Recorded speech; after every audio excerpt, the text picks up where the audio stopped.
At 7:12 on a Thursday night, while the jazz trio on the patio at Bellwether House was easing into a lazy version of My Funny Valentine, and the donors were turning their wine glasses by the stems like they had all the time in the world, Claire Whitaker looked across the reflection in the banquet hall window and saw her husband kissing another woman in the dark glass before she saw them directly. For one confused second, it felt like a trick of light, like the city had folded on itself and layered one lie over another. Then she turned, and there was no reflection anymore. There was only Daniel, her husband of 22 years, his hand pressed at the back of a younger woman's neck near the service corridor, his mouth on hers, with the kind of focus that belonged to a person who had forgotten where he was. A waiter carrying a tray of crab cakes slowed, eyes lowered. Someone near the mayor laughed too loudly. Claire's fingers tightened around the champagne flute until she heard the thin crystal complain. Her first thought was not heartbreak, it was calculation. Who else had seen it? In a room full of council members, developers, and reporters pretending not to be reporters, humiliation was never private. It became policy, campaign fodder, leverage. She set her glass on a passing tray with such precision that the waiter startled and mumbled, "Ma'am?" But she was already moving. Her heels clicked over the black and white tile. Daniel stepped back when he saw her, and the woman, maybe 32, maybe younger, adjusted the strap of her blue dress and looked at Claire with the flat, terrified face of somebody who had just realized the story she had told herself about being special had omitted the wife. "Claire," Daniel said, too softly, like they were alone in a bedroom instead of standing 10 feet from the annual Harbor Civic Renewal fundraiser step and repeat. Claire stopped in front of them and let the silence stretch. She could smell perfume, Daniel's cedar cologne, roasted salmon from the kitchen doors swinging open and shut. The woman took one step backward. Claire looked at Daniel first. "Is this the part?" she asked, her voice calm enough that Daniel's face changed. "Where you insult me by saying it isn't what it looks like?" He opened his mouth, then closed it. That almost amused her. Daniel Whitaker never failed publicly. He was a real estate attorney who billed by the quarter hour and lived like every sentence should end in a settlement. But here, caught clean, he had no language. The young woman glanced toward the ballroom. Claire followed her line of sight and saw Councilman Hector Ruiz pretending to read the auction booklet while very clearly watching. Two local TV anchors stood near the floral display, not looking but listening with their whole bodies. "What's your name?" Claire asked the woman. Your name? Madison." "Madison what?" Daniel cut in. "Claire, don't do this here." She turned her head slowly and fixed him with a look so cold it seemed to sober the room around them. "You brought it here." Madison swallowed. "Madison Reed." Claire nodded once. "Do you work for my husband?" Madison hesitated. That was answer enough. Claire laughed once under her breath, not from humor but from disbelief so pure it almost looked graceful. "Of course you do." Daniel reached for her elbow. She moved before he touched her. "Don't," she said. "Not another inch." In the far corner, the music kept going, absurd and elegant, as if the night had not just cracked open. Claire became aware of the temperature in the room, the overcooled air on her bare arms, the warm blood pounding in her neck, the damp edge of a linen napkin someone had dropped near the wall. She did not cry. Crying would have given everyone else a role in this. Witness, comforter, judge.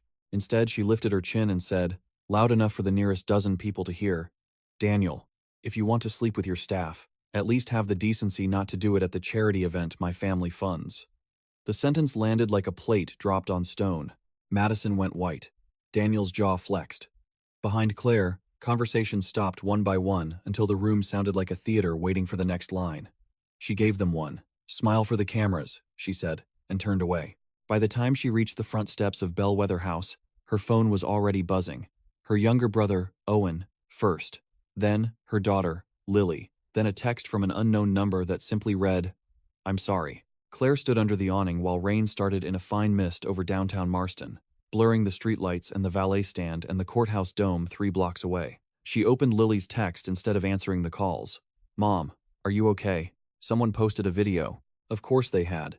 In Marston, Illinois, a city just big enough to be ambitious and just small enough to keep score forever, scandal moved faster than weather. She typed back, "I'm fine. Go home." Then she saw the next text from Owen. "Call me now." It wasn't concern. Owen did not use punctuation when he was concerned. He used it when he was angry. She called him. He answered on the first ring. "Tell me it's not all over the internet." "It is." Jesus Christ. She heard traffic in the background and his truck blinker ticking. "Where are you?" "Outside Bellwether." Stay there. I'm 5 minutes out. I can drive. Claire, he lowered his voice, the way he had when they were kids, and their father was in one of his volcanic moods. Just stay there. She should have refused. She was 50 years old, not 18, not the family peacemaker shuttled between men who made messes and expected women to absorb them. But fatigue had arrived all at once, flooding her limbs with a strange heaviness. Fine, she said. 5 minutes. She ended the call and looked across the street at the old First National building. 12 stories of limestone and glass her father had bought in the 80s when downtown was dying. Whitaker Development's first big gamble. The building stood lit from within, gold in the rain, with their family name discreetly etched beside the revolving doors. Her grandfather had poured concrete. Her father had learned zoning law like scripture. Claire had inherited strategy, restraint, and a face that people underestimated until contracts changed hands. Her brother had inherited temper. Daniel had married into the family business and learned to speak as if he belonged there from birth. For years, Claire had told herself that arrangement was strength. Tonight, it looked more like contamination. A black pickup pulled to the curb. Owen got out before the engine died, broad-shouldered in a wet canvas jacket, grayer than he admitted to being, jaw set hard. He had dirt under one thumbnail from the construction site he'd been on all day. His version of power had always been physical, immediate, visible. He took one look at her face and exhaled through his nose. You want to hit something? He asked. It was such an Owen question that despite everything, she almost smiled. Not yet. He opened the passenger door. She got in. The truck smelled like coffee, sawdust, and the peppermints he kept in the console. He drove 2 blocks before saying, I'll kill him. No, you won't. I could make an exception. That would be inconvenient for all of us. Owen barked a humorless laugh. Rain beat harder against the windshield. Lily called me crying, he said. Said there's video from 3 angles. One of them got your face when you saw it. Claire closed her eyes. That hurt more than the kiss. Not the betrayal itself, but the permanence of its capture. The replay. The freeze frame. She shouldn't have had to see that. Neither should you. He drummed his fingers on the wheel, then looked at her. You knew anything? No. The answer came too fast, and Owen heard it. He always did. Claire. She stared out at the neon open sign of a liquor store bleeding red over the wet sidewalk. I knew he'd changed, she said. I knew he guarded his phone, and stayed late, and bought new shirts, like he was auditioning for his own midlife crisis. I knew he'd become careful with me, which is always worse than being cruel. But knowing a marriage is thinning out isn't the same as expecting your husband to put his tongue down someone's throat at a fundraiser. Owen's mouth tightened. Who is she? Madison Reed. Young. Blonde. Works for him. That little... Don't. Claire turned to him. I am not interested in making her the villain because it's easier. He is the one who took vows. He is the one with everything to lose, and somehow believed he'd lose nothing. Owen nodded once, ashamed of the instinct. They drove in silence past City Hall, where lights still burned on the 3rd floor. Election season had turned every office into a war room. Yard signs had begun to bloom in medians and empty lots. Their father used to say local politics was where greed dressed itself in practical shoes. Claire's mother used to say, in a lower voice, that the Whitakers were never safer than when the city needed something built. Owen turned toward the old family house on Hawthorne Lane, then changed his mind and kept driving. Not home, Claire said quietly. If I go home, he'll be there first or right behind me. My place? No. Lily will go there. She rubbed a thumb against the smooth leather of her clutch until the clasp clicked open and closed. Take me to Dad's office. Owen glanced at her. At this hour, I need to think somewhere that doesn't smell like him. Owen didn't argue. 10 minutes later, they entered Whitaker Development through the side garage. The building was mostly dark. The lobby emptied of its daytime confidence. Their father's corner office still looked like it had during the last week of his life, if you ignored the missing oxygen tank and the fact that no one had touched the humidor in 2 years. Claire stepped inside and was hit by cedar, dust, leather, old paper, and the faint ghost of his aftershave. Memory moved through rooms faster than grief ever did. She crossed to the windows overlooking Main Street. Owen lingered by the credenza, picking up a crystal paperweight and setting it down again. You know what he'd say, Owen muttered. Claire did. Their father, Charles Whitaker, believed betrayal was either a weakness to be hidden or a weapon to be used. He would not have cared about the affair itself except as a liability. He would have said Daniel embarrassed the family and therefore forfeited protection. Dad also thought women should accept humiliation if the quarterly numbers were strong, Claire said. So let's not consult his ghost for ethics. Owen looked away, chastened, then frowned at something on the desk. What's this? Claire turned. He was holding a large manila envelope, Thick, unmarked except for her name in their father's block handwriting. Claire, not Mrs. Daniel Whitaker, not family file, just Claire. For a second, the room narrowed around that envelope.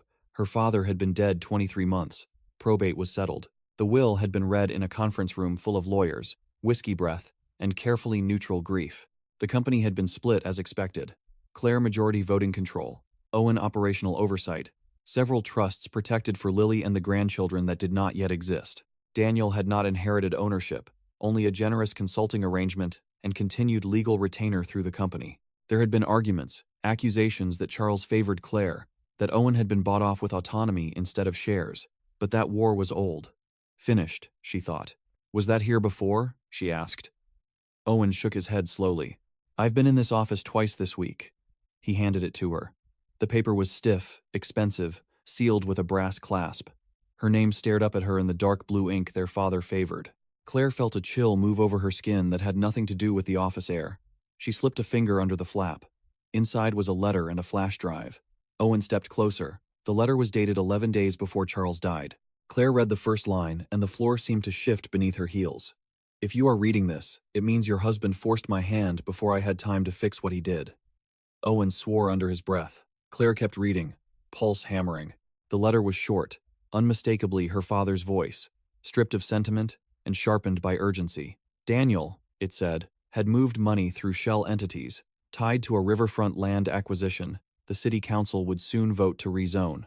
There were kickbacks, quiet payments to an alderman, a forged authorization buried in company records, and one sentence, underlined twice, that made Claire read it again because the meaning was too ugly to enter her all at once. I believe the death of Michael Vale was not an accident, no matter what the police report says. Owen reached for the page. Let me see that. She held it away, then let him take it because her hand had started shaking. Michael Vale, former city zoning commissioner, found at the bottom of the stairs in his townhouse 14 months ago after announcing he intended to challenge the Harbor Point redevelopment permits. Publicly, it had been treated as a drunk fall, tragic but ordinary. Claire remembered the headlines. She remembered Daniel saying it was awful, and then moving on to dinner. Owen read the line, then looked up, stunned. What the hell did Daniel get into? Claire stared at the flash drive resting in the envelope like a tooth pulled from a jaw. In the street below, a siren wailed past and faded. Somewhere down the hall, an old vent knocked twice. She understood, in one clean, terrifying instant, that the affair was not the real earthquake. It was the opening tremor, humiliating enough to keep her eyes on the wrong collapse, while the foundation split somewhere deeper. Her marriage had been a lie. That was one catastrophe. But if Daniel had used her family's company to buy influence, bury fraud, and maybe cover a murder, then every brick her father left them was sitting on top of a fuse. Owen was already reaching for his phone. I'm calling Sam at the state's attorney office. No. The word came hard. He froze. Claire took the phone from his hand and set it face down on the desk. Her thoughts moved fast now, each one colder than the last. If this letter was real, if the drive contained proof, if Daniel knew her father had discovered any of it, then tonight's exposure at Bellwether had not just wrecked a marriage. It had weakened Daniel's cover. Men like Daniel did not panic in public, unless they believed their private life was insulated. If that insulation was gone, what would he do next? Who else already knew? Who had moved that envelope onto the desk tonight of all nights? Claire, Owen said, quieter now. We go to the cops. She looked at the windows, at the rain streaking downtown into silver lines, at the city her family had built pieces of and corrupted other pieces of and claimed to love anyway. Eventually, she said, but not before I know who placed this here, who else is involved, and whether Daniel just cheated on me, or used me as camouflage while he hollowed out everything my father built. Her voice surprised even her. It sounded steadier than she felt. Owen searched her face. You're thinking like Dad. No, Claire said, sliding the flash drive into her palm and closing her fist around it until the edges bit her skin. I'm thinking like someone who just found out the man sleeping in her bed may have helped bury a body. I'm thinking like someone who just found out the man sleeping in her bed may have helped bury a body.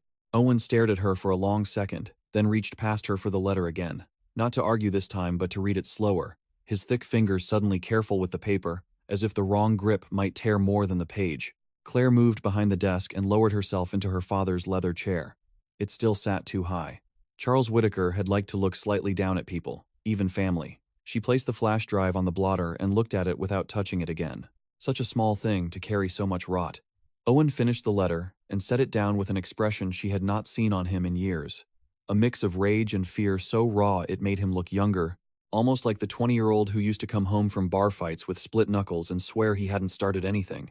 "This could be paranoia," he said, but he did not sound convinced. Dad was on pain meds. He was suspicious of everyone near the end. Claire said nothing. That was true. Her father had become convinced half the city wanted his company, his leverage, his land, and maybe half the city had. But the thing about Charles Whitaker was that paranoia had often been his most accurate instinct. He trusted almost no one, and was therefore lied to less than most men in his position. Claire reached for the desk lamp and clicked it on. A low amber circle spread across the leather surface, warming the flash drive, the letter, the silver frame holding an old photo of the family at Harbor Point before the redevelopment. Claire at 30, hair shorter, smiling without caution. Daniel beside her, handsome, tanned, one hand at her waist, already wearing the expression that suggested he understood how to stand in other people's money and look natural there. Owen in shirt sleeves, broader and less tired. Their father seated in front, smiling only with his mouth. Claire turned the frame face down. "Did Dad ever mention Michael Vale to you?" she asked. Owen shook his head. "Not by name. He complained about zoning people all the time. Said they were either idiots or for sale." He shoved both hands into his jacket pockets and paced toward the windows, then back. "I remember Vale's death. Hell, everybody does. There were whispers for a week, because he was supposed to testify at that council hearing on Harbor Point. Then the wife said he'd been drinking. Cops called it an accident, and the city moved on." Claire tried to retrieve the details. Michael Vale, 58, neat suits, dry humor at public hearings.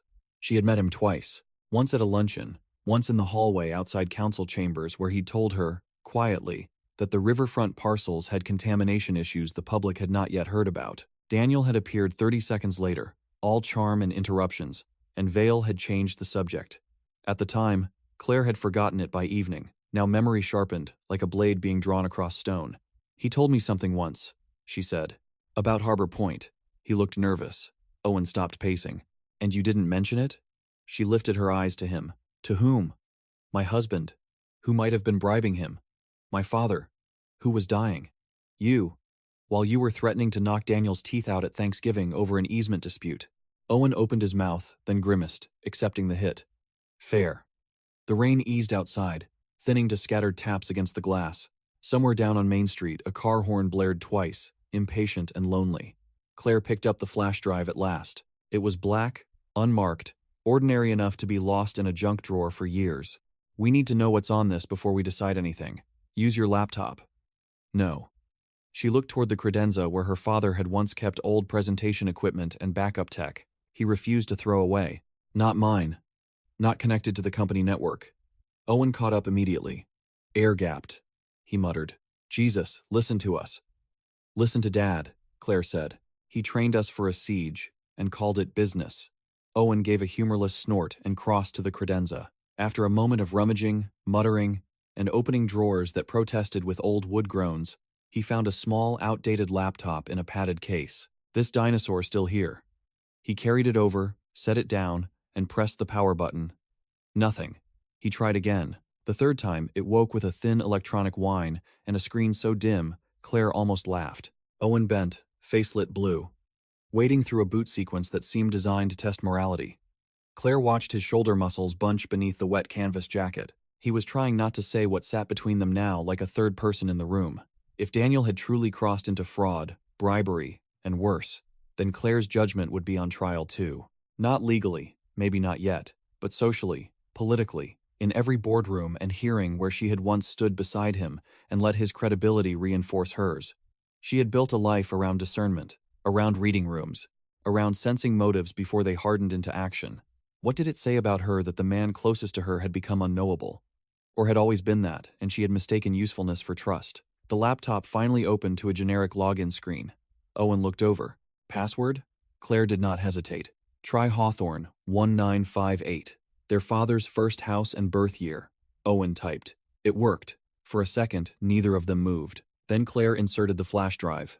The machine hesitated, thought, accepted it. 3 folders appeared against the blue screen. Payments, land use, Vale. Owen let out a low curse. Claire felt her stomach drop with a strange, cold clarity, almost relief in its ugliness. Suspicion was exhausting because it demanded imagination. Evidence was merciful by comparison. Evidence asked only what you were willing to do with it. Open payments, she said. Owen clicked. A spreadsheet. Rows of transfers from entities Claire did not recognize at first, then did. Harbor Strategic Holdings, MRL Consulting, Silverbank Development Partners. Shell names, respectable on paper, hollow in the center. The money moved in loops, split amounts, consulting fees, site assessment retainers, municipal outreach expenses. Daniel's fingerprints were nowhere obvious, because Daniel had never been sloppy when he was lying. But there, embedded in scanned PDFs and attached memos, were authorizations, legal review notes, and one signature that made Claire's lungs go tight. Her own. Not real. Close enough to pass at speed, wrong in the tail of the sea, too rigid in the downward line. She leaned closer until the pixels blurred. He forged me. Owen slapped the desk. That son of a bitch forged you. Claire put one hand flat on the blotter and steadied herself. Her father's chair creaked softly beneath her. Keep going. Land use held site maps, emails with council staff, and internal memos about contamination levels near the East Bank parcels. The public environmental report had minimized the risk. The internal documents did not.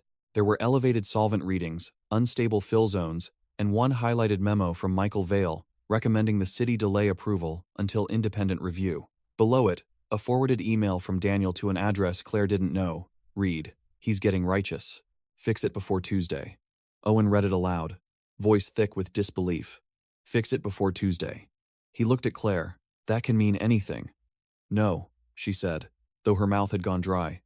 It can, but tonight, it means the worst thing first. She touched the trackpad herself and opened Vale. Audio files, 2 videos, scans of phone records, a grainy PDF of a police incident report. She clicked the first audio file. Static crackled through the old laptop speakers, then 2 male voices emerged under the hiss.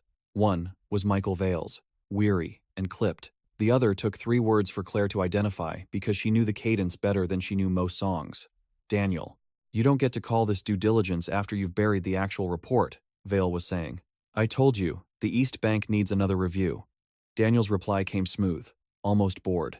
And I told you the city doesn't have 6 months to wait for a review you'll use to grandstand. The city doesn't have 6 months to clean groundwater when this blows up. A pause. A glass clinked. Background restaurant noise. Daniel again, lower now. Take the meeting, Michael. No. Everybody takes the meeting. Not this time. The recording ended on chair movement and muffled impact. Not violence, just abruptness. Owen's face had gone red at the ears. Dad had him recorded. Or Vale did.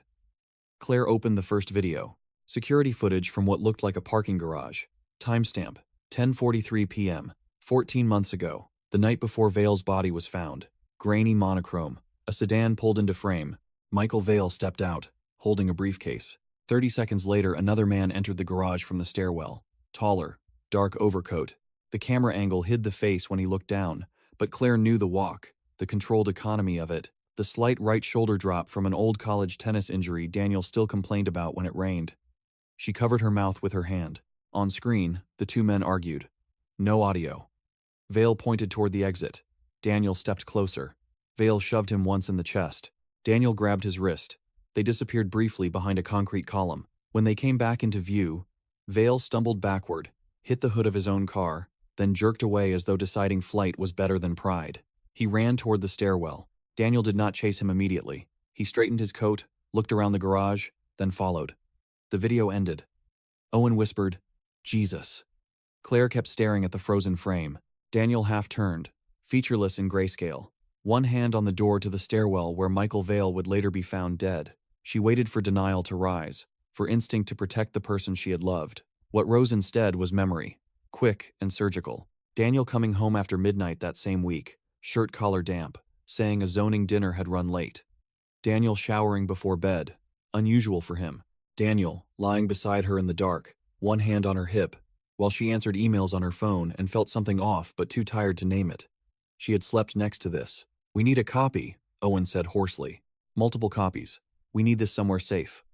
Claire nodded. Her fingers had started to tingle. She stood too quickly, the room tilting for a second, and crossed to the bar cabinet. It was still stocked with her father's emergency bourbon. She poured a finger into a heavy glass and swallowed half.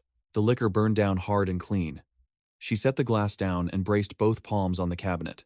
In the dark reflection of the window, she could see herself and Owen and the old office lamp making a small island of light in a building full of shadows. She thought of Daniel somewhere in the city, likely moving through his own calculations now that the affair had exploded. Was he texting Madison, calling a crisis manager, wondering whether Claire would scream, file for divorce, freeze him out of the company? Or was he already thinking 3 moves ahead, as he always did, anticipating where the real danger lay?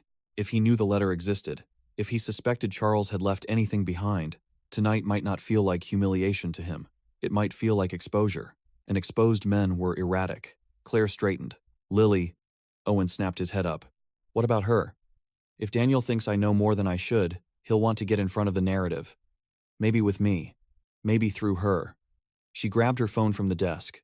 3 missed calls from Daniel. 8 texts. Claire, please answer. Claire, this is not what you think. We need to talk before you do something rash. I'm outside the house. Lily is here. Her blood went cold in a way the bourbon could not touch. She hit call on Lily first. Voicemail. Again. Voicemail.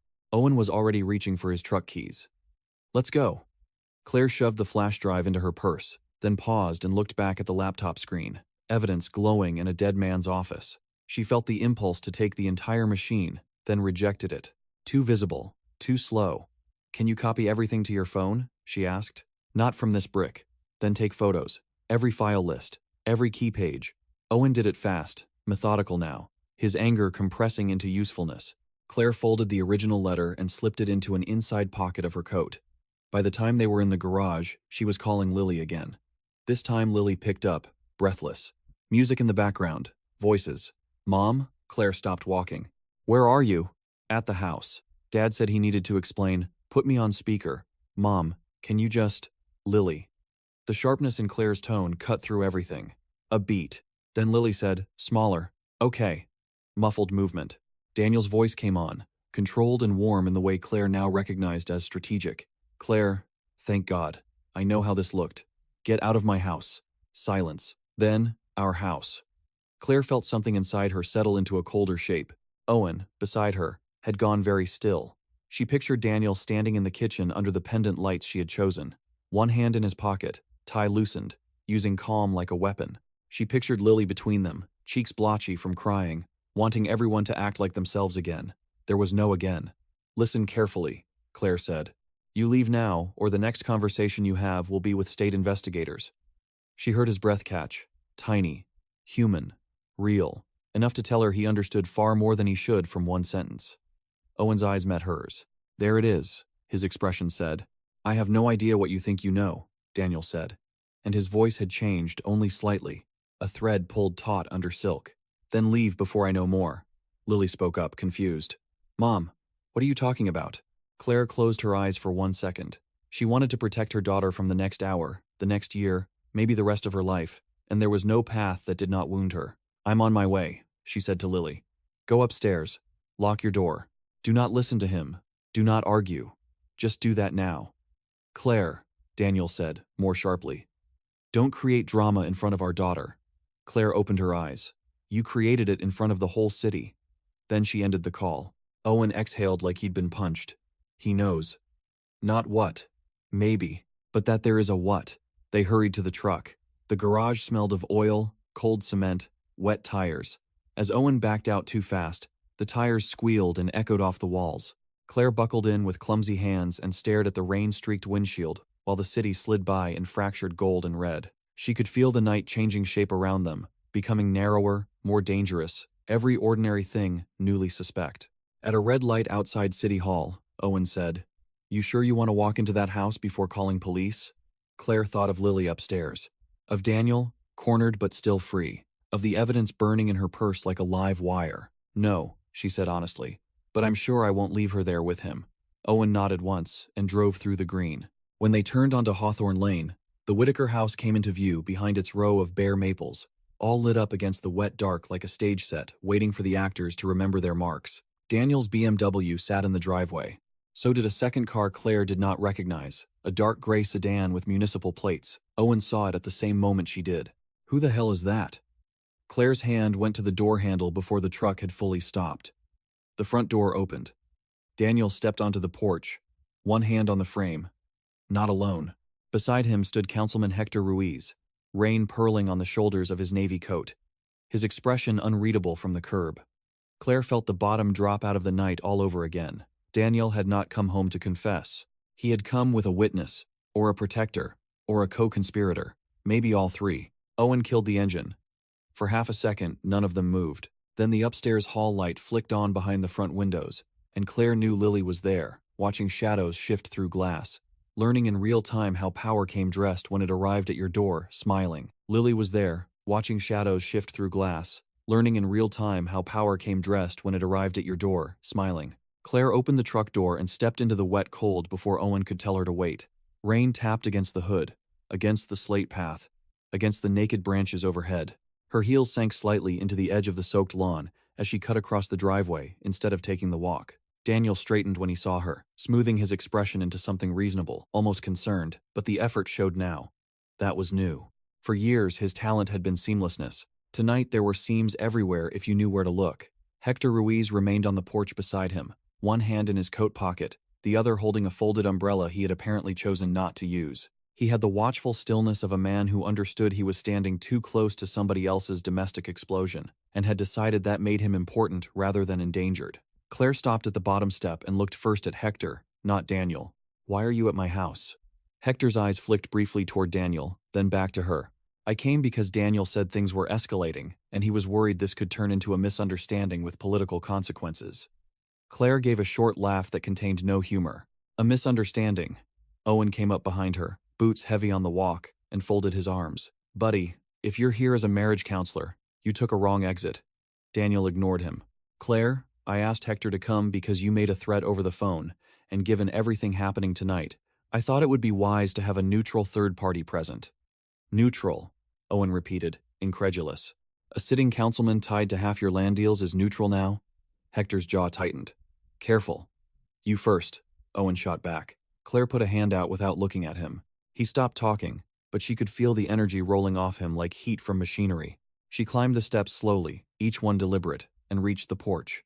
The front door stood half open behind Daniel. Through the gap, she could see the foyer lamp burning, and the edge of the console table, where Lily dropped her keys when she came home from grad school classes. The smell of the house drifted out to meet her. Beeswax polish, rain-damp wool, the faint rosemary from the roast chicken she had planned to reheat before bellwether, a whole ordinary evening embalmed before it began.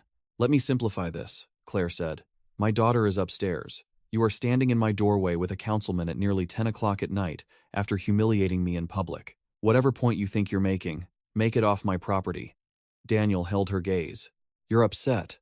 Try a more precise word." "You're spiraling." That was the one. The old move. Recast her anger as instability, her perception as excess. She felt the insult land and harden rather than wound. "Did you bring him here?" she asked quietly. "So later you can say I was irrational in front of a witness?"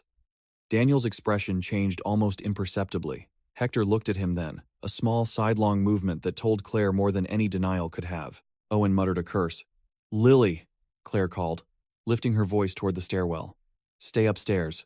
Daniel stepped half an inch toward the door. "Don't involve her in this." "I'm removing her from it." Claire pushed past him before he could block her. He did not touch her, not with Hector there, not while Owen was close enough to break his wrist. She entered the foyer, rain chill following her in. The polished wood floor reflected the chandelier in broken amber pools. Her wrap still lay over the banister from earlier, tossed there before she'd dressed for bellwether, before she'd known the night would split open. She heard movement overhead, and then Lily's voice from the landing, thin and strained. "Mom?" Claire looked up. Lily stood in an oversized sweatshirt and leggings, hair pulled into a loose knot, mascara smudged under her eyes. 26 years old, brilliant, impatient, too perceptive to be protected for long.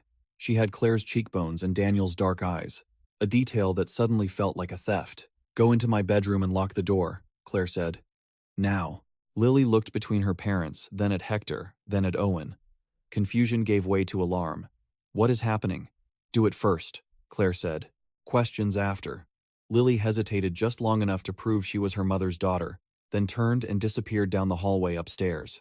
Claire waited until she heard the bedroom door shut. Only then did she face the men. Daniel closed the front door behind Hector and Owen. The latch clicked with a finality Claire hated. Daniel loosened his tie as if preparing for a long meeting. We need to be careful, he said, about what we say, what we accuse, and what we put in motion tonight. Claire felt the shape of the flash drive in her purse, a hard little rectangle against her hip. You mean you do? Daniel glanced at Hector. Claire, there are broader issues here than our marriage. There it is, Owen said. I was waiting for that. Hector held up a hand, palm out, a gesture meant to project calm. Mrs. Whitaker, don't, Claire said, turning on him with such force he actually stopped. Do not Mrs. Whitaker me in my own house. If you have something to say, say it as the elected official who walked into a private family crisis because he was invited by a man who apparently thinks public office is part of his legal defense. The accusation hung in the air. Hector exhaled slowly. I came because Daniel told me you had discovered documents that could be misinterpreted. Claire's pulse gave one hard blow. Not because of the content, but because Daniel had admitted documents existed. Careless, or desperate. She kept her face still. Misinterpreted by whom? People who don't understand how land assemblies work, Daniel said quickly. How political pressure gets described when someone wants leverage after the fact. Your father was ill. He was angry, suspicious, and making accusations in every direction near the end. Claire moved toward the living room, forcing them to follow or stand awkwardly in the foyer like debt collectors. She set her purse on the mantel, close enough to touch. The room glowed with low lamplight and the blue flicker of rain on the windows. Family photos lined the built-ins. Summer at Lake Geneva. Christmas mornings. Lily at 12 holding a debate trophy, while Daniel kissed the top of her head. Claire looked at that one for half a second too long and had to turn away. Interesting, she said. You're discrediting my father now. I'm giving context. No, you're building a narrative. Owen stayed near the doorway to the hall, physically between Daniel and the staircase without making a show of it. Hector remained standing. He seemed less comfortable sitting in another man's house when the flooring might give way. Daniel, however, had the nerve to take his usual chair, the blue leather armchair near the fireplace, and rest one ankle over his knee. Familiarity as conquest. Claire noticed his hands, steadier than she expected, but not still. His thumb rubbed once over the edge of his wedding ring. What exactly do you think you found? He asked. You tell me, Claire said. Let's start simple. Madison Reed. He inhaled through his nose. That's personal. That's one word for it. And separate from business. Everything you touched in this family became business. Daniel's mouth flattened. Madison was a mistake. Owen laughed outright. A mistake is sending the wrong attachment. You were swallowing her face in public. Hector looked pointedly at the floor. For the first time, Daniel seemed to register that his chosen witness had limits. Our marriage has been over for years, Daniel said to Claire, and that, somehow, hurt more than the affair. Not because it was wholly false, but because of the theft inside it. He was trying to turn shared decay into permission. You checked out a long time ago. Into the company. Into your father's approval. Into being the Whitaker who mattered. I have been standing outside your walls for years. Claire stared at him. For one dangerous second, she almost let him pull her into that argument, into the old marital archaeology of neglect and ambition, and the quiet ways people starve each other while still buying anniversary gifts. It would have been easier. Familiar. But Michael Vale's frozen image in the parking garage rose before her, and the path narrowed again. Did you forge my signature? She asked. Silence dropped so fast the room seemed to shrink. Rain whispered against the windows. Somewhere in the kitchen the refrigerator motor kicked on. Daniel's face did not change enough. That was answer before answer. Hector looked at him sharply. Owen pushed off the wall. There it is. Daniel lowered his foot to the floor. What documents? You know exactly which ones. No, he said, and now he was careful, each syllable selected. I know your father kept half-finished files and grievance memos. I know he was preparing to push me out before he died, because he never accepted that the company needed modernization and strategic partnerships beyond whatever cement-era loyalty he worshipped. If he left some paranoid letter behind, I am telling you it will not read the way you think it does. Claire crossed to the sideboard and poured herself water from the cut glass carafe. Her hand remained steady now. The glass clicked softly against her ring as she lifted it. She took a sip, buying time, letting Daniel keep talking because guilty men mistook silence for opportunity. And Michael Vale? She asked over the rim. Daniel did not answer at once. Hector turned fully toward him now. Daniel. What about him? Daniel said. Too late. Too flat. You were with him the night before he died. Hector's brows drew together. Owen swore softly. Like even he was stunned. Claire had put it on the floor that bluntly. Daniel rose from the chair. That is a serious allegation. Not an allegation. Claire set the glass down. A sequence. Daniel's gaze flicked to her purse on the mantel, and back so quickly Hector probably missed it. Claire did not. There was the confirmation she needed. He knew about the evidence, or enough of it. You met with him in a garage, she said. You argued. He ran to the stairwell. The next day, he was dead. Hector spoke before Daniel could. Is there footage? Ask your friend. Daniel took one step toward Claire. Owen moved at the same moment, planting himself between them with a force that made the floorboards thud. That's close enough. Daniel looked over Owen's shoulder, fury finally visible, not hot but icy and offended. Move. Gladly, Owen said, right after I break your jaw. Enough, Hector snapped, suddenly less polished. The room went still. He looked at Daniel first, then Claire. The political smile was gone. If there is footage, if there are financial records, this needs counsel now, not family theatrics. Claire almost admired the phrasing. Counsel, not police. Records, not crimes. The whole machine of survival hidden inside neutral nouns. You mean damage control? Hector did not deny it. I mean, the city is already fragile. Harbor Point employs hundreds. The campaign season is toxic. If something explosive gets mishandled, it doesn't just ruin reputations. It torches financing, public contracts, pension exposure, union jobs. You know that. Claire did know that. God help her. She knew it in her bones. One corruption thread pulled loose, and half a city could pretend shock while quietly praying not to be buried in the collapse. Her father had taught her exactly how institutions made morality kneel in the name of payroll. She hated that part of herself understood Hector's argument before rejecting it. So that's why you're here, she said. Not to help Daniel. To contain him. Hector's jaw moved once. To prevent panic. Daniel turned on him. That's not what this is. Then explain what it is, Hector said. And now the alliance was cracking in real time. Tiny stress fractures under weight. Because I came here to keep a domestic scandal from becoming a public circus, and now I'm hearing about forged signatures and dead zoning officials. Claire watched Daniel absorb the shift. He had miscalculated. He had assumed he could manage Hector the same way he managed clients, staff, maybe lovers, with selective disclosure and confidence. But fear had a smell, and tonight he was starting to give off traces of it. Upstairs, a floorboard creaked. Lily, listening. Claire hated that she couldn't stop it. She also hated the part of her that was already cataloging how this scene would look if retold in deposition. Time, place, witnesses, admissions, body positions. Marriage had ended. Litigation had begun. Here's what happens next, Daniel said, recovering some of his composure. We all take a breath. Claire, you hand over whatever you found. Hector contacts outside counsel. We review the material professionally. If there's exposure, we assess it. Quietly. Owen actually smiled at that. A baring of teeth with nothing kind in it. He says, exposure, like he's discussing roof leaks.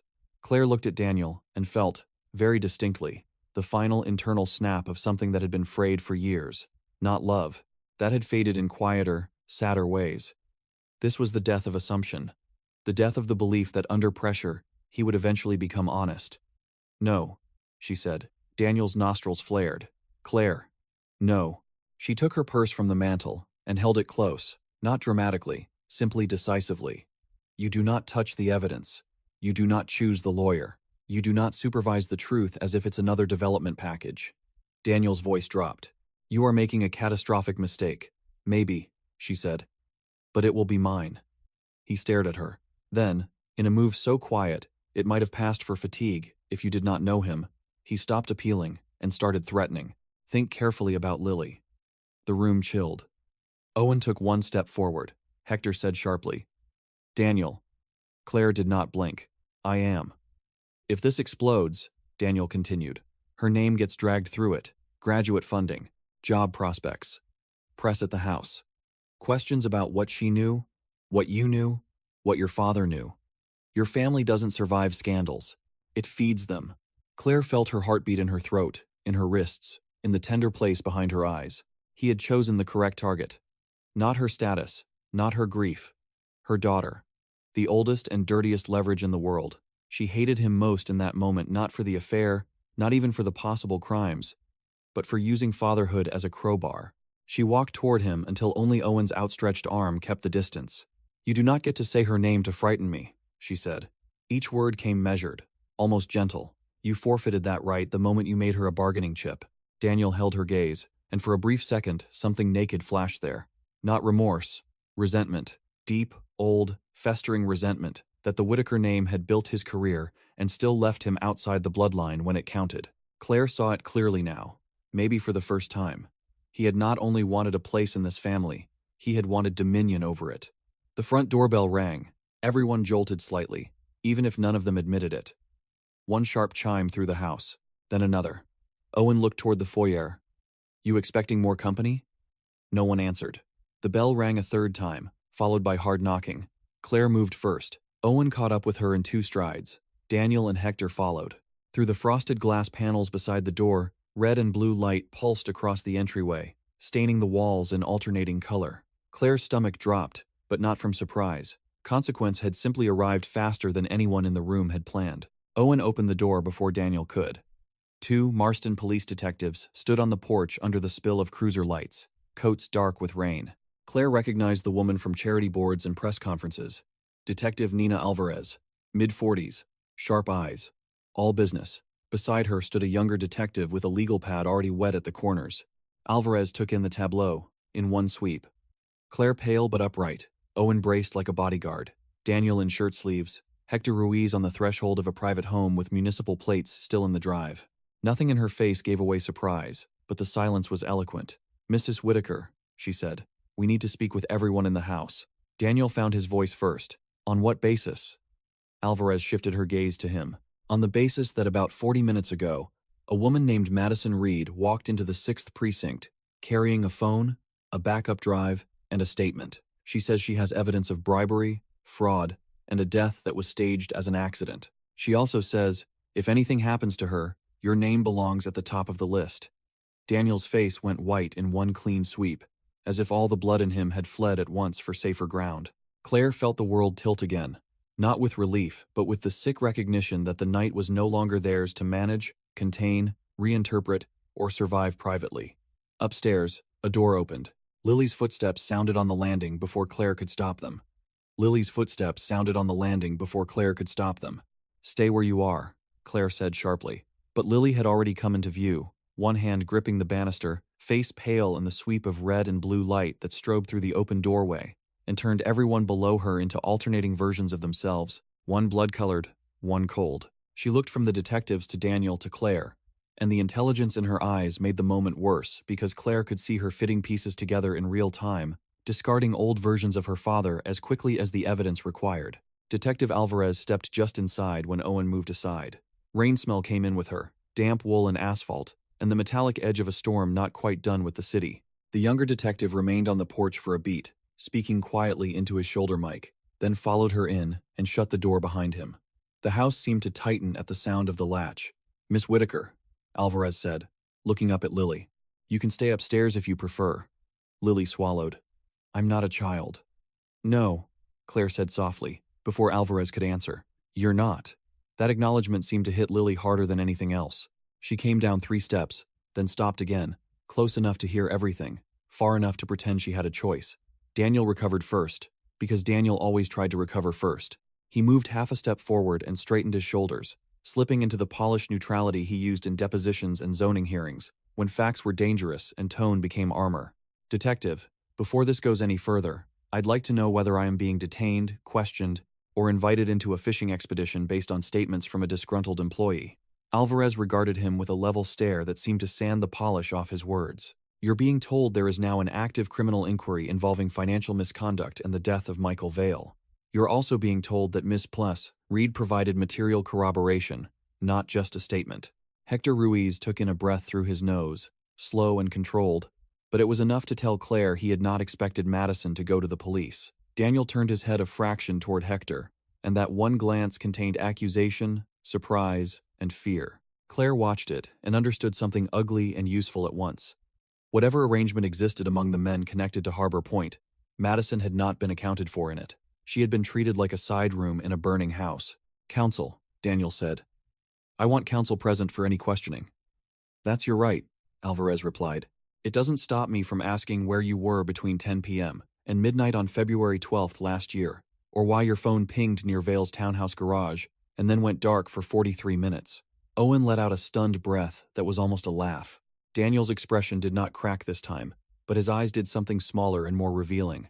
They narrowed, not in indignation, but in recalculation. He was no longer trying to save the marriage, the family, or the room. He was sorting exposure. Claire knew that look. She had watched him use it on contractors, on city attorneys, on anybody whose position shifted under fresh information. "I'm not answering substantive questions without representation," Daniel said. Alvarez nodded once, as if she'd expected nothing else. "Fine," she turned to Claire. "Mrs. Whitaker, would you be willing to speak separately?" Daniel cut in. "My wife is upset and has been making impulsive claims all evening."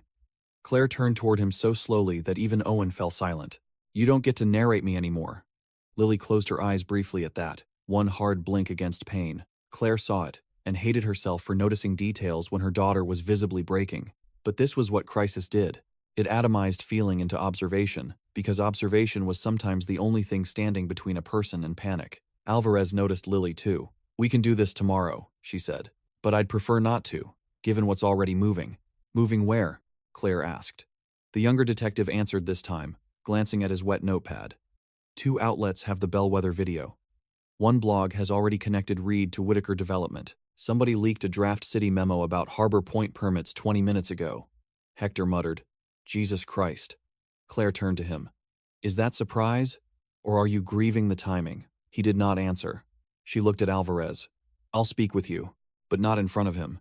Daniel laughed once, softly, but there was no amusement in it. "Claire, think, whatever you think you have, whatever stunt Madison is pulling, once you hand it to police, you don't control where it goes. Your father's company gets dragged in.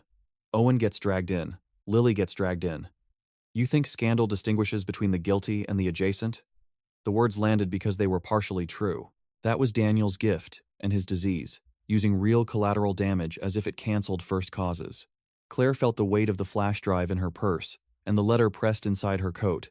She thought of Whitaker Development's payroll, the foreman on job sites at dawn, the admin staff who had been there longer than her marriage, the subcontractors already living too close to the edge. She thought of Harbor Point if the financing ceased. She thought of her father building an empire that had always called itself local stewardship while laundering ambition through civic language.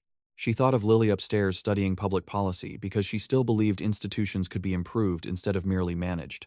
Everything Daniel said about collateral was real. It simply did not absolve him. "I know exactly what scandal does," Claire said. "I married it." Owen made a low sound under his breath. Lily looked down at the stairs, then at Daniel. "Is any of this false?" she asked. Her voice was thin, but it did not shake. That made Daniel look at her differently, not as a daughter to comfort, but as a witness who might become unreachable.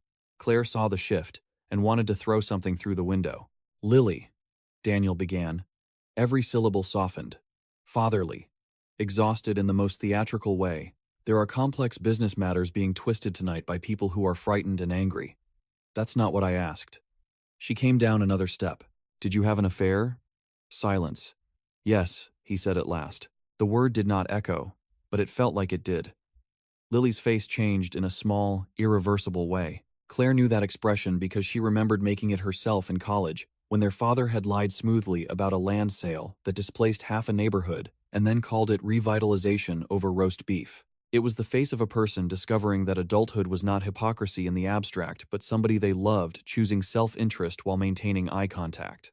"And Michael Vale?" Lily asked. Daniel's jaw tightened. "No." It was quick, too quick. Claire caught Hector watching Daniel now, with the still alarm of a man realizing proximity might become conspiracy. "No, you didn't kill him. Or no, you weren't there?" Lily asked. Claire almost told her to stop, to go upstairs, to preserve whatever shreds of daughterhood were left in the room.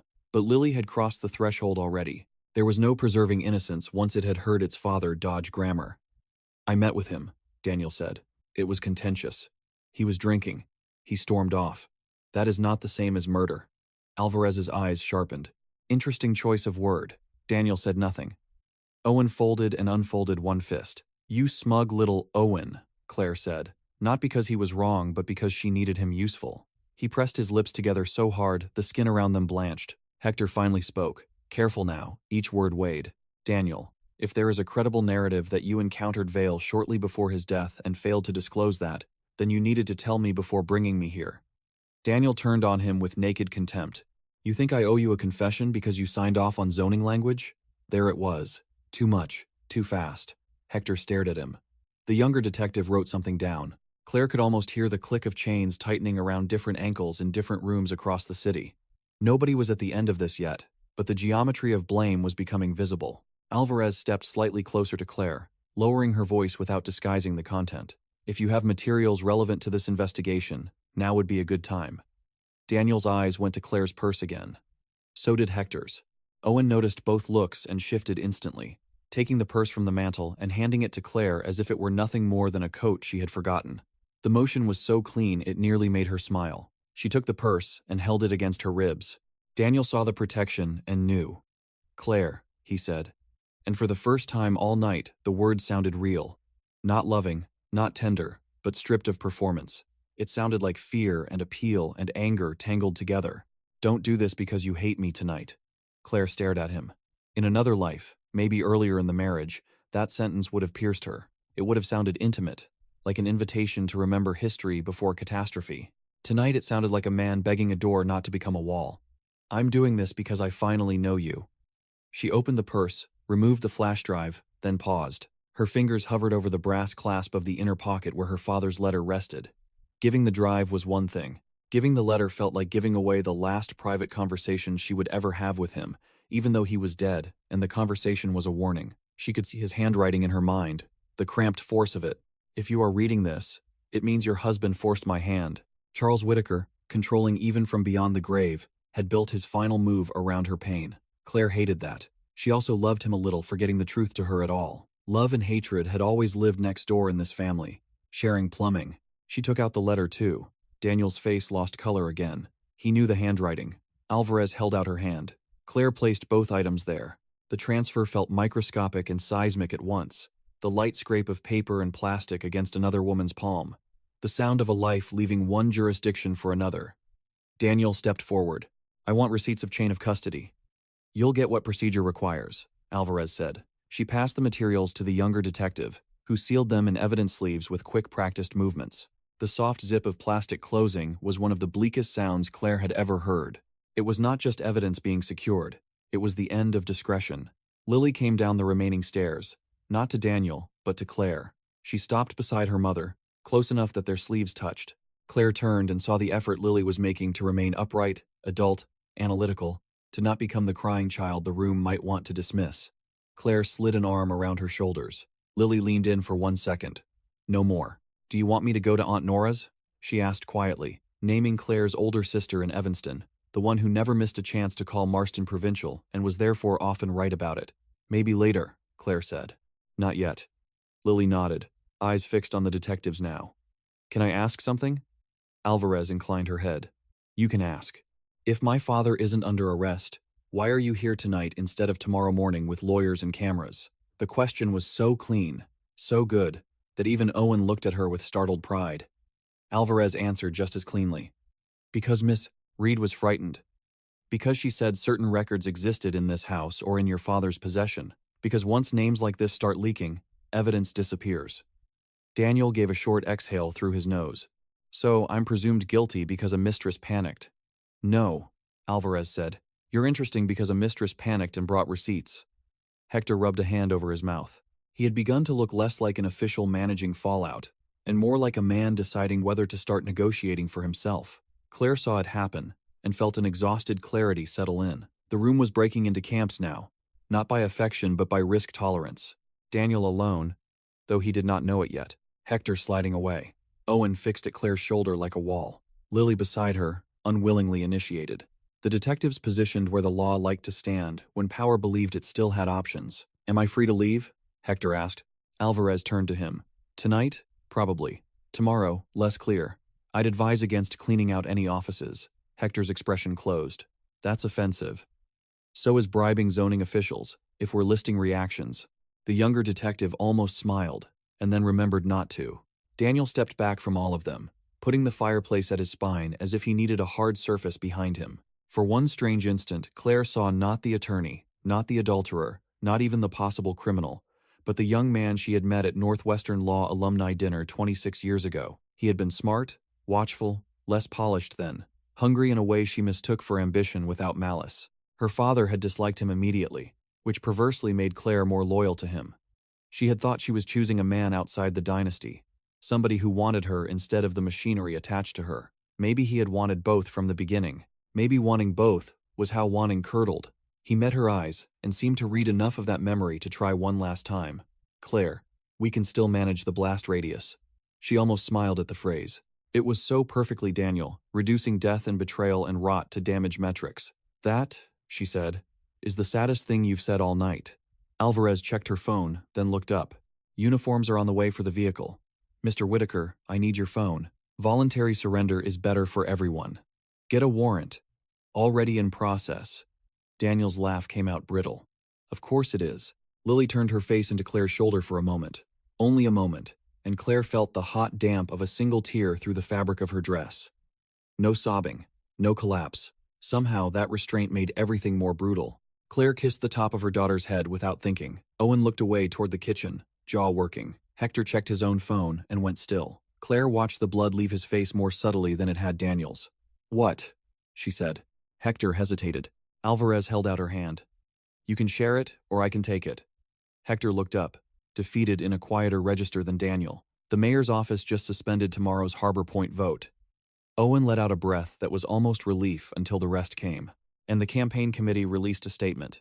They're demanding an independent corruption review into all riverfront contracts over the last 3 years. Claire felt it then, the wider structure beginning to collapse, beams cracking far beyond her line of sight. Jobs, lawsuits, audits, newspapers, donors vanishing, friends suddenly remembering moral principles because the optics improved. She also felt, against her will, a thin thread of gratitude. Not because this would end well. It would not. But because the machinery no longer belonged to Daniel. It had gone public. That saved nothing cleanly. But it prevented private burial. Outside, another cruiser rolled up, light washing the foyer blue again. The house that had held Christmas dinners, scholarship galas, whispered reconciliations, and long silent marriages now looked like a set for public ruin.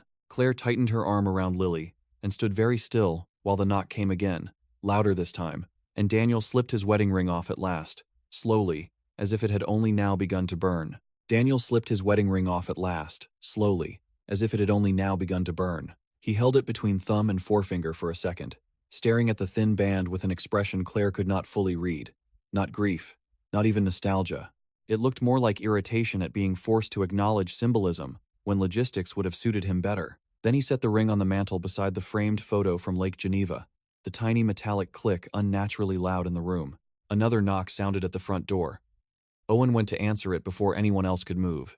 2 uniformed officers entered with rain on their shoulders, an apology already arranged on their faces, not for what they were doing, but for having to do it in a nice house to nice people under expensive light fixtures. Claire knew the look. Institutions loved acting reluctant when they finally touched the powerful.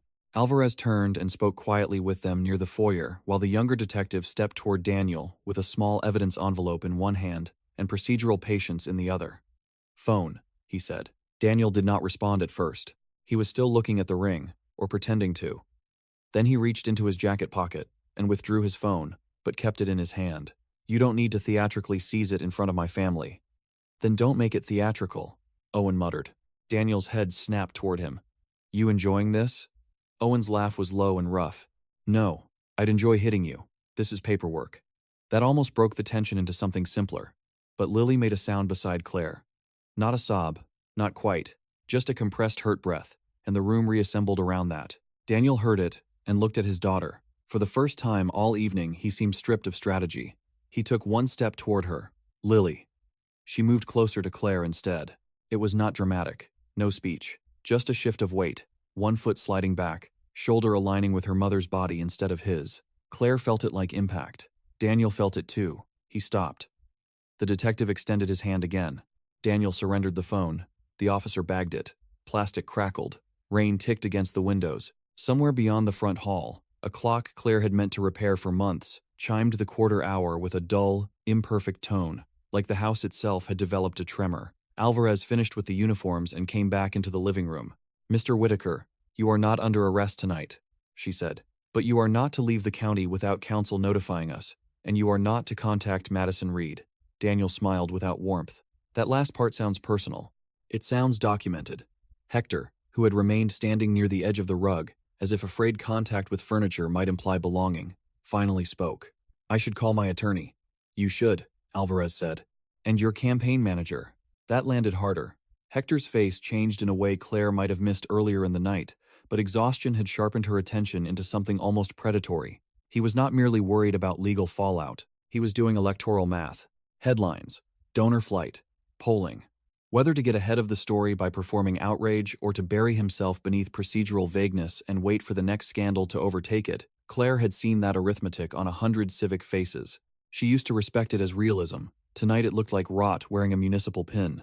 I want my daughter out of here, she said. Her voice surprised everyone, including her. It was calm, but the calm had edge, the kind that made people obey before they agreed. Now. Lily looked up at her. Mom, not to protect him, to protect you. Claire brushed a strand of hair off Lily's damp cheek.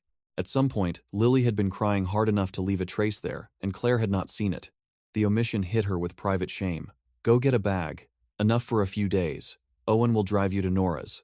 Owen looked like he wanted to object to leaving Claire alone in the house with Daniel, detectives, and half a political corruption inquiry hanging in the air. She met his eyes and let him see the instruction there. Lily first. He gave a short nod. I'll help. Lily didn't move. Her eyes were fixed on Daniel with a grief so direct Claire almost turned away from it. Did you ever love her? She asked. Daniel blinked. What? Mom. The question was a knife because it was a child's question asked by an adult who knew better and still needed the answer. Claire did not want it answered. Not because the truth would hurt, but because any answer from Daniel now would arrive contaminated.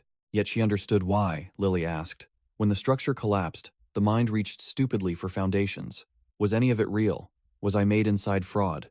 Did you build a home or a stage set? Daniel's face softened in a way Claire would once have trusted. She hated herself for remembering that trust in her own body, the old reflex of reading tenderness there. Of course I loved her, he said, looking at Lily, not Claire. I love both of you. Claire almost spoke then, almost called it what it was, sentiment used as solvent. But Lily nodded once, and Claire saw that the answer had not comforted her. It had only complicated the wound. That was worse. Owen put a hand lightly against Lily's back and guided her toward the stairs. She went this time, moving like someone walking through cold water. Claire watched her disappear at the landing and had the wild, irrational urge to run after her, to sit on the edge of the bed and say, none of this would define her. But it would. Not all of her, maybe. Not forever in the same shape. Still, tonight would become one of the core stories she told herself about power, men, promises, family. Parents like to imagine their private failures could be contained to the marriage. They bled outward. Always. Daniel turned to Claire once Lily was out of sight. Satisfied? The word was so ugly in context that even Hector looked away. Claire folded her arms. No, clearer. Alvarez glanced between them with the specific impatience of somebody who had no interest in becoming a marriage referee between felonies. Mrs. Whitaker, I need 10 minutes with you privately before your daughter leaves. Daniel opened his mouth. Alvarez cut him off without raising her voice. No. The force of it ended the matter. Claire led Alvarez into the study off the front hall, the room with built-in shelves and a partner's desk where she usually reviewed board packets and tax appeals. The room Daniel had once joked was where she went to become less fun. The door shut behind them. For the first time all night, the silence felt contained. Outside, voices moved dimly through the walls. Owen upstairs opening drawers, the younger detective on a phone call.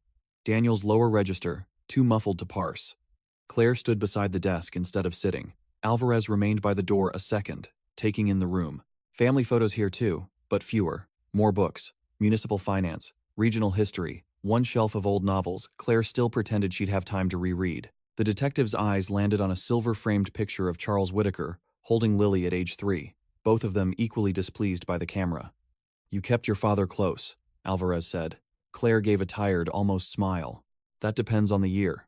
Alvarez nodded, as if she understood exactly the kind of father that answer described. Then the softness left. I need to know whether there's anything else. Storage units, secondary devices, documents in company safes, hard copies at your office. Anything your husband could reach before we do. Claire looked at the grain of the desk. Mahogany, a scratch near the edge from when Lily had done homework there with safety scissors and too much confidence. She thought of the old laptop in Charles's office, of the copied photos on Owen's phone, of the envelope delivered with perfect timing. There's an old laptop in my father's office at Whitaker Development, she said. We opened the files there. My brother photographed some of it. I don't know who moved the envelope onto the desk tonight. It wasn't there earlier this week. Alvarez's gaze sharpened. You're sure? My brother is. Anyone else with access? Claire let out a slow breath. Senior staff. Facilities. My father's longtime assistant retired, but she still has friends in the building. Daniel had access until tonight, obviously. So did I. So did Owen. Alvarez wrote nothing down.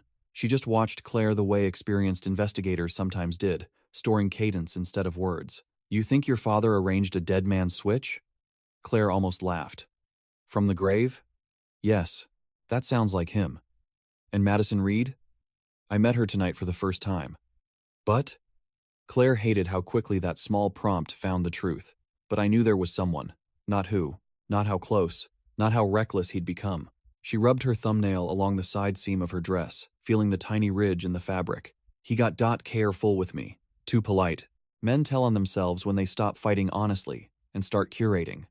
Alvarez's expression shifted.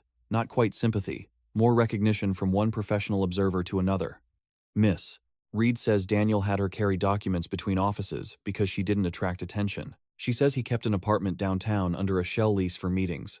Not just the affair. She says he became convinced in the last month that someone at Whitaker Development had saved insurance copies of old land use files. Claire looked up fast. Insurance copies? Her word. Claire thought of the envelope. Of someone inside the building deciding tonight was the night to move. Not because the affair happened. Because the affair made Daniel vulnerable, distracted, publicly exposed. Someone had waited for a crack and used it. Then somebody's still protecting my father, Claire said quietly. Alvarez shrugged one shoulder. Or protecting themselves. The correction landed. Of course, loyalty was the prettier story, but self-preservation built longer-lasting archives. What about Michael Vale's wife? Claire asked. Does she know? Not yet. Alvarez's mouth tightened. I'd rather have more before we reopen her life. Claire flinched at the phrase, reopen her life. Some tragedies never closed. They only settled into forms other people found convenient. She thought of Mrs. Vale having survived 14 months on an official lie. She thought of newspapers returning like scavengers once the new angle was respectable enough. You said no arrest tonight, Claire said. Why? Alvarez considered her before answering. Because arresting him now tips everyone else. Because I'd prefer phones and offices and campaign accounts intact for a few more hours. Because people like your husband get sloppier when they think they still have room. Claire nodded slowly. Strategy. Delay to widen the net. Her father would have respected it. That thought made her skin crawl. There's something else, she said. Alvarez waited. Councilman Ruiz knew enough to show up here tonight as a so-called neutral witness. That means Daniel was already trying to build cover before the police knocked. If Hector starts moving money or shredding language around Harbor Point, it'll happen before sunrise. It already is, Alvarez said. That's why I have people at City Hall. Claire let out a breath she had not realized she was holding. The detective moved toward the door, then paused. One more question. Off the record if you want it to be. Claire looked at her. Do you want him arrested because he's guilty, or because you need him punished? The question should have offended her. Instead, it steadied her. Claire thought of Daniel at 29, making her laugh in a cheap bar after an alumni event. Daniel at 37, holding newborn Lily with wet eyes he did not hide. Daniel at 45, arguing merger structures with her father. Daniel tonight, using Lily as leverage. Daniel in grainy monochrome stepping into a stairwell after a desperate public official. The answers tangled and separated. I want the truth where he can't manage it, she said. Alvarez studied her, then nodded once as though that was enough. When they returned to the hall, Lily was coming down with an overnight bag. Owen behind her carrying a coat over one arm and her laptop case in the other hand. The practical sight of those things nearly undid Claire. Trauma always looked theatrical from the outside, but inside it involved zippers, chargers, socks, forgetting toothpaste, remembering medication. Lily's face was set now, drained but composed. Daniel had moved to the dining room doorway, farther from the stairs, farther from all of them. Hector was gone. Claire hadn't even heard him leave. The absence felt exactly like politics. Owen handed Lily her coat, then looked at Claire. We need to go before the media starts camping. Already here, one uniform said from the front window. Sure enough, headlights and a van mast reflected wetly across the glass. Claire closed her eyes for a second. Of course, the city loved a front lawn almost as much as a courthouse step. Lily drew in a shaky breath. I'm not walking through cameras. Claire opened her eyes. Then you won't. The words came before she knew the plan, but once spoken they became order. She turned to Alvarez. Is the back alley clear? For now. Good. She looked at Owen. Take her out through the mudroom, across the hedge gate, and down the service lane. Use your truck without headlights until the corner. Owen nodded. He was already thinking terrain. Years on sites had made him instinctive about movement and exits. What about you? Lily asked. Claire stepped to her daughter and took both her hands. Lily's fingers were cold. I stay. With him? Lily's eyes flicked toward Daniel with open revulsion now, which hurt Claire and relieved her at once. With the house, Claire said. With what comes next? Lily's mouth trembled despite her efforts. I don't want you alone. Claire leaned in and touched her forehead to Lily's for one brief moment, an old habit from fevers and exam mornings and every age in between. I won't be alone. Not really. It was only partly true. Owen shifted, waiting because movement mattered now. Daniel spoke from the dining room threshold. Lily, before you go. She turned on him with more force than Claire had ever seen from her. No. Just that. Small word. Total sentence. Daniel stopped speaking. Claire felt a grim, splintered pride. Saving one thing always fractured another. Maybe this was one of the fractures that would someday keep Lily safer. Owen took the bag and led her toward the mudroom. At the doorway, Lily looked back once, not at Daniel, but at Claire. Claire held the look until Lily disappeared. Then the house changed again, becoming emptier and somehow more dangerous for lacking the person most worth protecting. Alvarez checked a message on her phone and glanced toward Daniel. Counsel will meet you at precinct in 40 minutes, or we can do this tomorrow. Daniel said. Tomorrow. No, Claire said. Everyone turned to her. She had not planned the word. It rose from somewhere older than planning, from years of watching delay used as anesthesia. Tonight. Daniel stared. You don't get a vote. No, Claire said. But I get pattern recognition. She took one step closer, not to challenge but to strip away distance. Tomorrow you will have a strategy. Tonight you only have fear. I prefer fear. Owen had not yet fully gone out the mudroom door.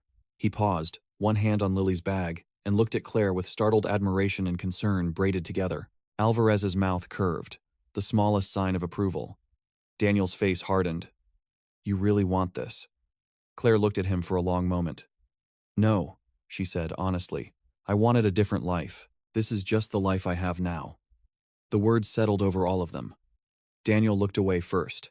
That, more than anything, told Claire the marriage was over in the only way that mattered. Not the affair, not the ring on the mantle, not even the possible murder. The point of no return was simpler. He no longer had access to the private part of her that wanted to be persuaded. Alvarez gestured toward the door. Mr. Whitaker. Daniel did not move immediately. He glanced once around the house. The art, the staircase, the sideboard, the rain-striped windows, as if measuring what could still be claimed by memory when ownership was about to become litigation. Then he walked to the mantel, picked up his wedding ring, and slid it into his pocket instead of putting it back on.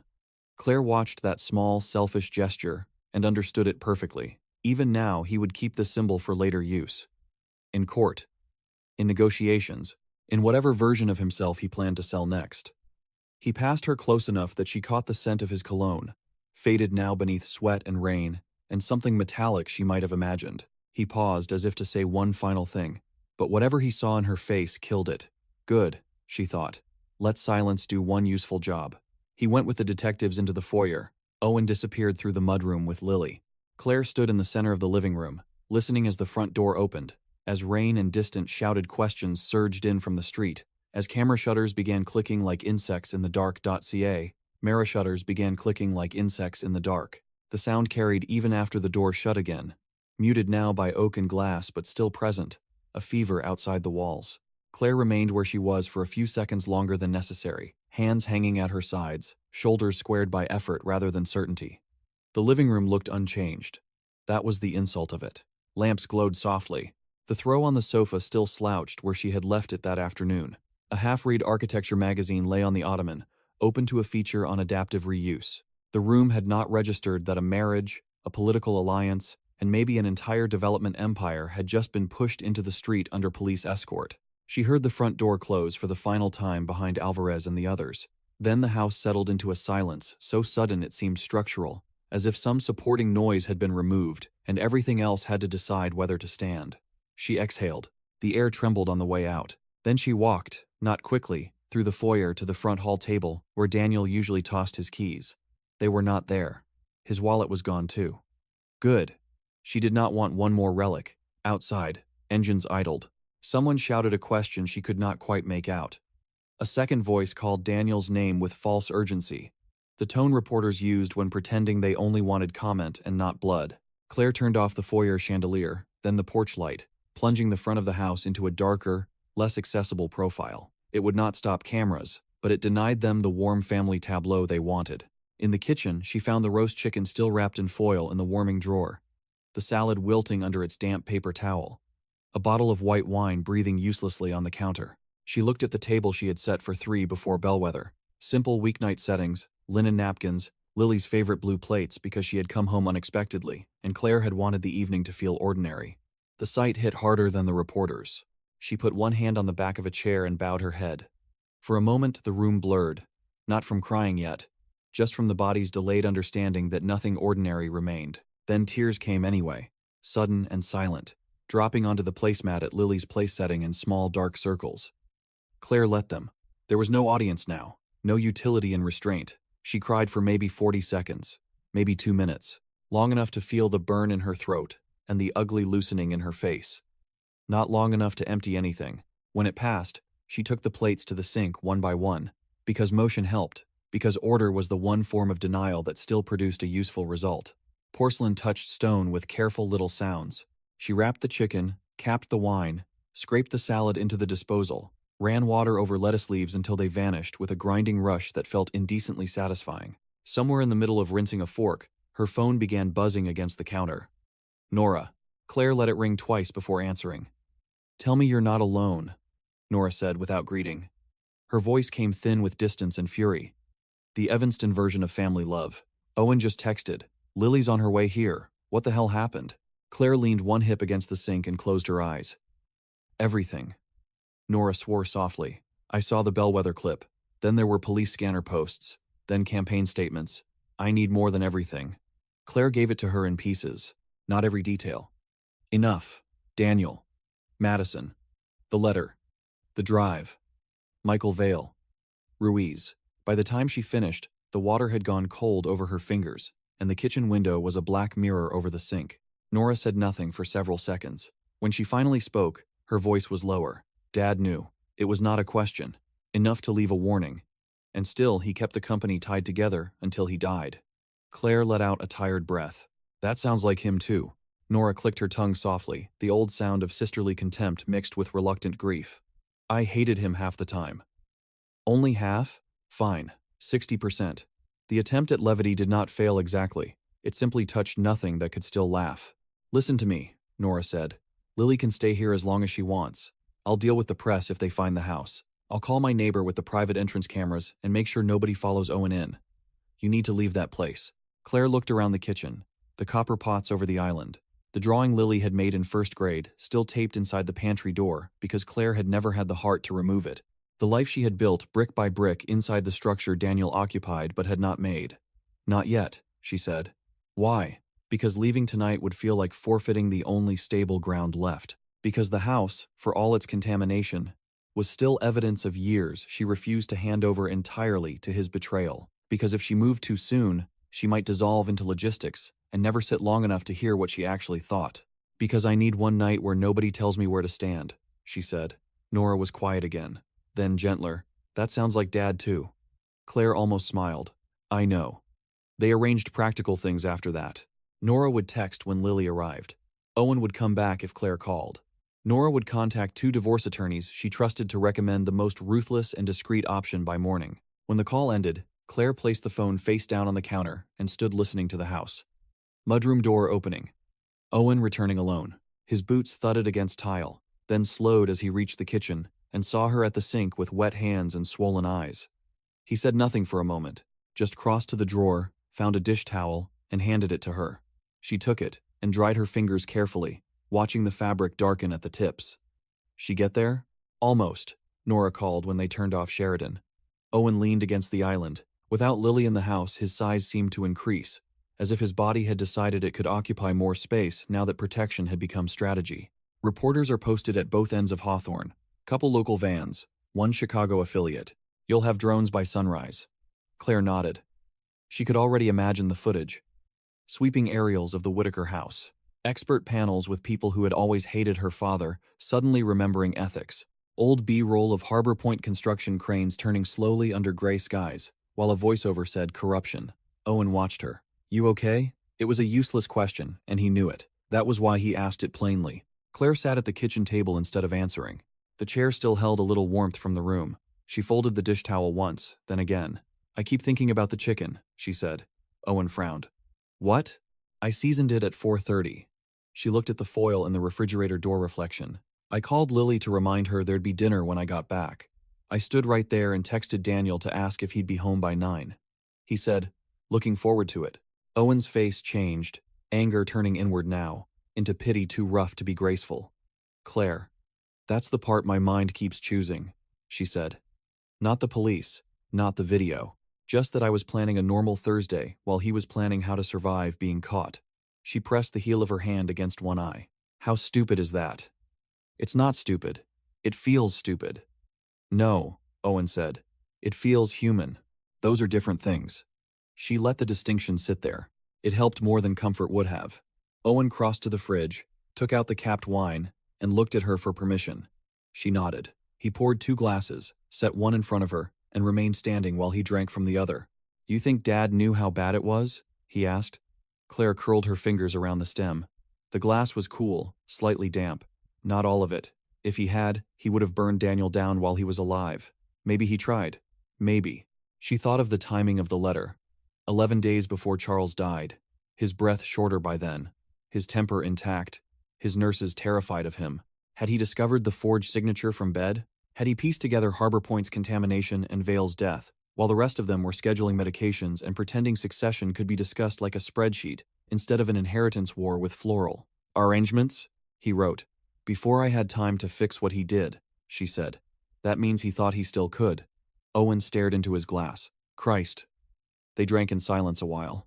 The wine had warmed too much on the counter, but neither of them cared. Finally, Owen said, There's another piece. Claire lifted her eyes. He set the glass down, rubbed one hand over the back of his neck, and looked toward the dark yard beyond the sink window. That posture meant confession or regret.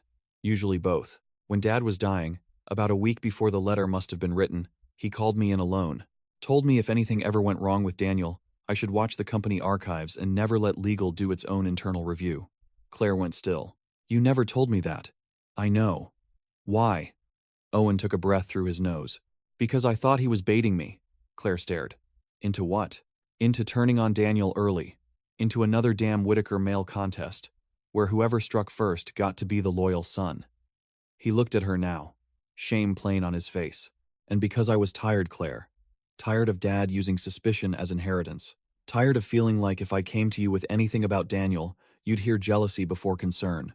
The words landed with a hard, honest weight. Claire wanted to deny them.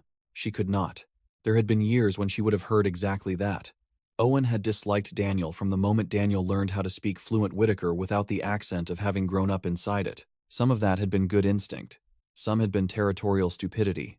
Sorting which was which had become impossible after a while. You should have told me, she said. I know. I might have listened. I might not have risked it. There it was.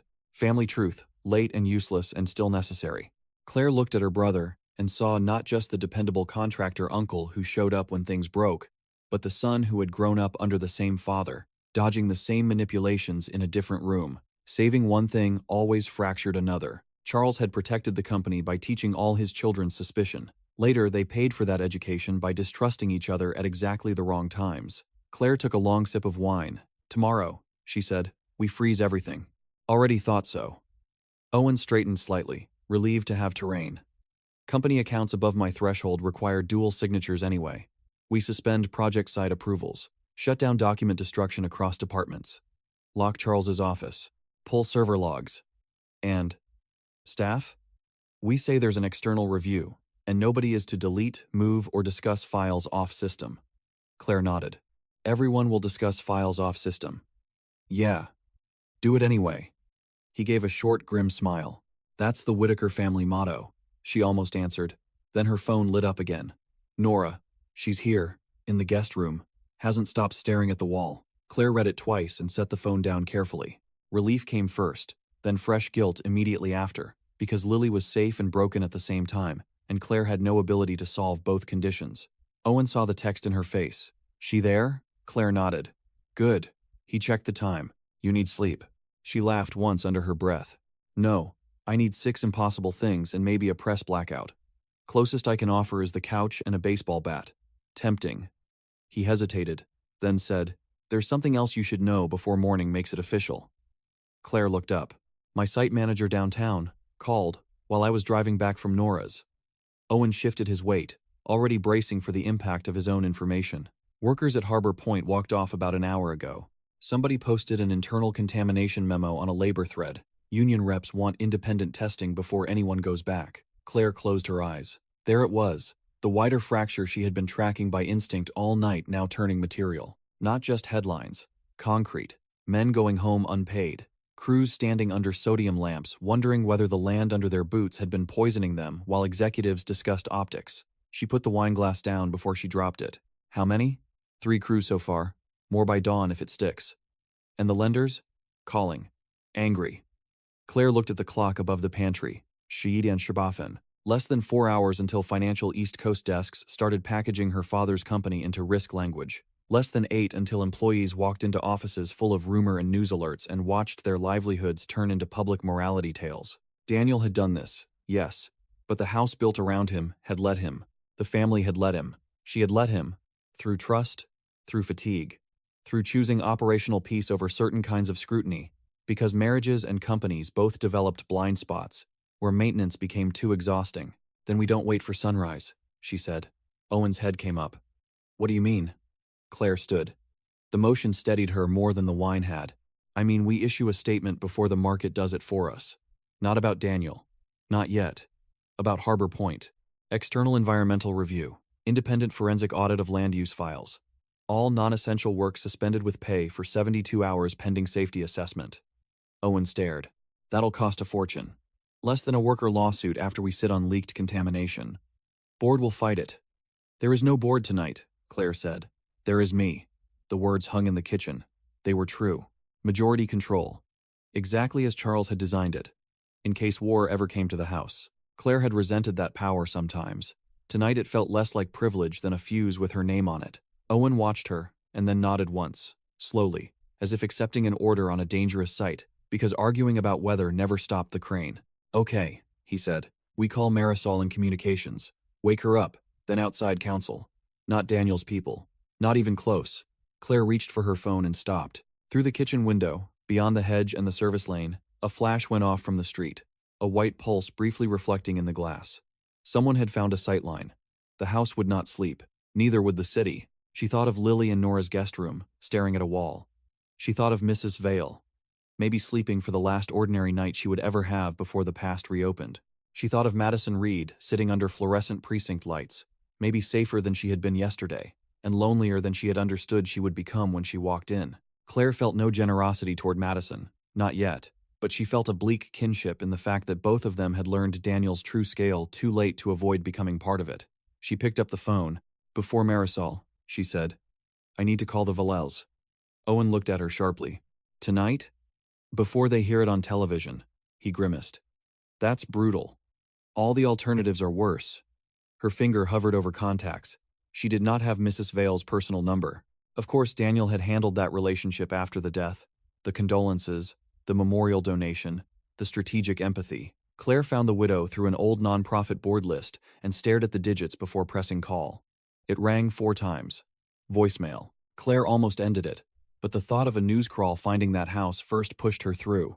Mrs. Vale, this is Claire Whitaker, she said when the beep sounded. Her voice steady by force. I'm sorry to call so late. Something has happened tonight, involving information about Michael. You are likely going to be contacted very soon by law enforcement and by the press. I did not want the press to reach you first. I am so sorry. I know that is not enough, but I am. She ended the call and stood motionless, phone still in her hand, as if some answer might travel back through the glass and metal. None came. Owen let out a slow breath. You didn't have to do that. Claire looked at him. Yes, she said. I did. The answer surprised her with how true it felt. Not because she could repair anything, because decency, when it arrived this late, still had obligations. She set the phone down and dialed Marisol next. Outside, the cameras kept waiting. Inside, the house held. Barely. Enough for one more night, which was all any structure could promise when the foundation had already cracked. And in the pause before Marisol answered, Claire understood the shape of the cost ahead with a clarity so complete it was almost peaceful. She could save the workers or the lenders, not both. Lily's privacy or the family's silence, not both. Her father's legacy as myth or the company's chance at surviving truth, not both. Every path forward was a demolition of something she had once called home. But dawn was coming anyway, and for the first time since Bellwether, she knew which walls she was willing to bring down herself.